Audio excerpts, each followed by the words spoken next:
ලංකාවේ ජනප්‍රියම කතාව දේවීනී නිම. වසර ගණනාවක් පුරාවට ලංකාවේ ජනප්‍රියම නළුවා ජනප්‍රියම නිලිය බිහි කරපු මෙන්න මේ කතාවේ ප්‍රධානම චරිතය තමයි අනුහස් කියලා කියන්නේ. ඉතින් කඩවසම් නළුවෙක් වන රවින් කනිෂ්ක තමයි මේ කතාවේ අනුහස්. ඉතින් ඒ වගේම මේ කතාවේ සමාධිට අලුතෙන් එකතු වුණ රංගන ශිල්පිනිය තමයි තත්සරණි පියුමිකා. ITN අවුරුදු කුමරිය ජයග්‍රහණය කිරීමත් සමග තමයි මෙන්න මේ කලාවට එකතු වුණේ. ඉතින් පහුගියදා සැබෑ ජීවිතෙත් අනුහස් සහ තත්සරණි විවාහ වෙලා තියෙනවා. ඒ බොහෝ කාන්තාවන්ගේ සිහින බොඳ කරමින් තමයි.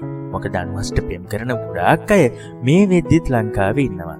ඉතින් ඔවුන් දෙදෙනා විවාහ වෙලා තමන්ගේ මදු සමය එහෙම නැත්නම් හනිමූන් එක ගත කරන්න ගියපු සුපිරි තරු පහේ සුපිරි හොටෙල් එකේ ලස්සන ඡායාරූප කිහිපයක් තමයි අද අපි ඔයාලට පෙන්වන්නේ.